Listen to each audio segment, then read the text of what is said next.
You are watching Trinity Episcopal School Production Network. TESPN.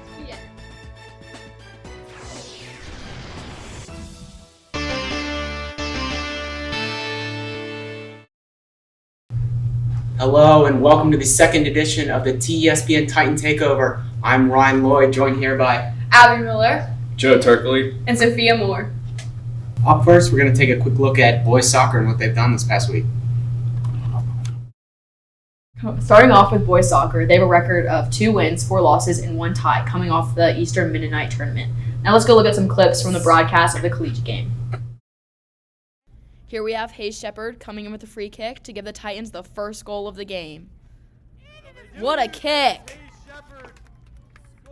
very good job right there. The sun was a factor, and that is the analysis that you can only get. Here we have an assist by Nathan Sims to Seth Molesky to give the Titans 2 goals. Let's watch this teamwork. Really got a nice communication there for that. And it's in! Right here is a key moment in the game that gave the Titans some momentum back in the game against Collegiate. One-time rip to the far post by Seth Up next for Trinity is St. Chris, Thursday the 21st, which will be broadcasted on TESPN, and Steward on the 23rd.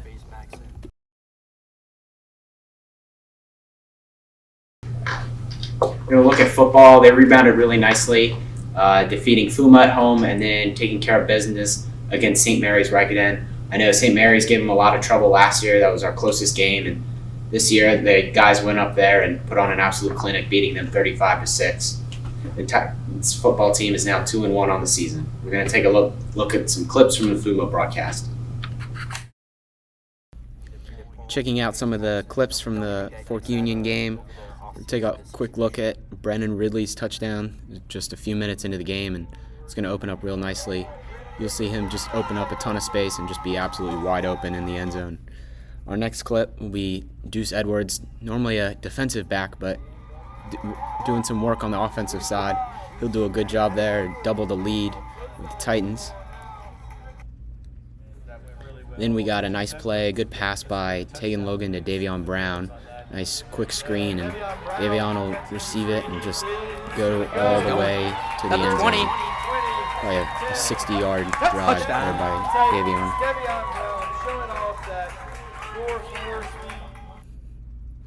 We'll look at our last clip. Good job here by James Woodward.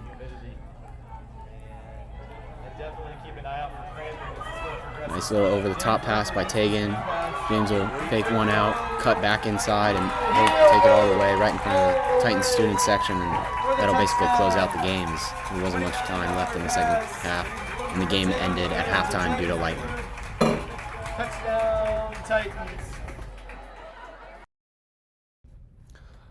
Looking ahead for football, they're going to travel to Alexandria to play Episcopal High School this Saturday.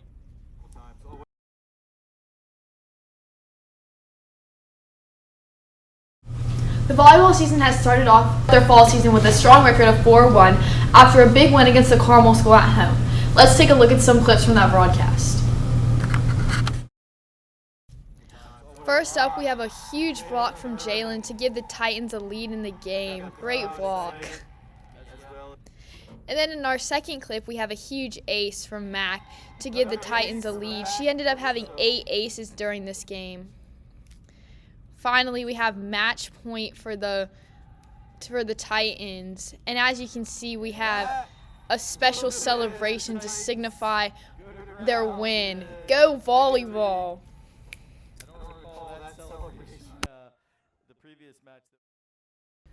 All right, next up for volleyball on Tuesday, we have Stab. And on Thursday, we have St. Catherine's.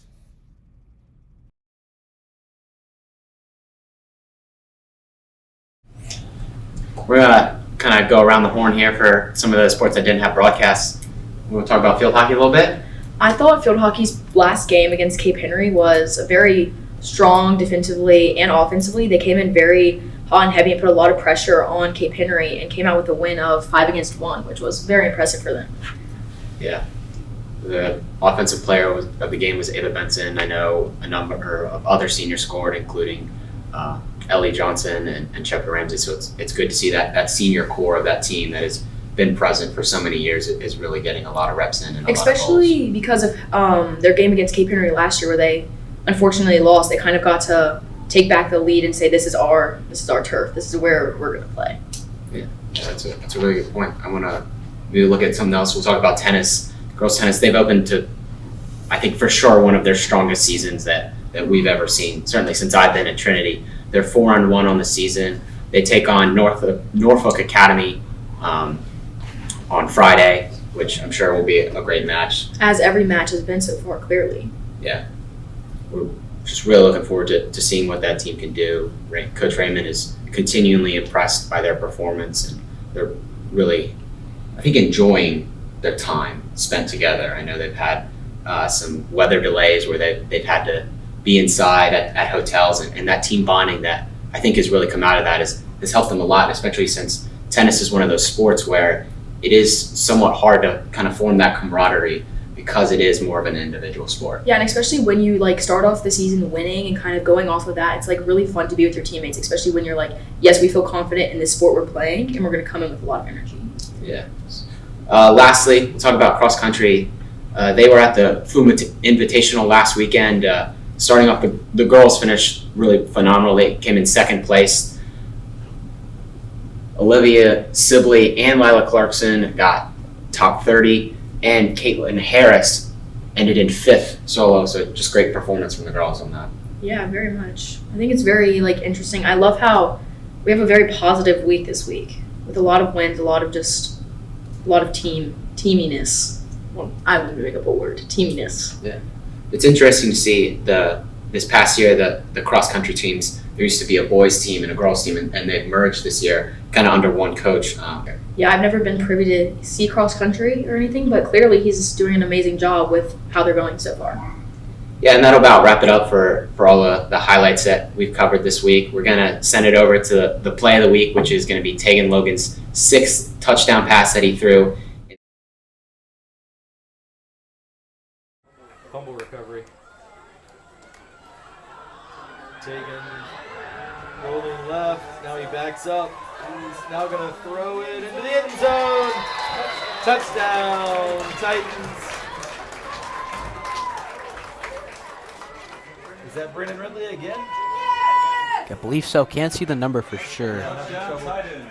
Seeing the number from this far away in the far corner, but I believe it is Brennan Ridley for another touchdown.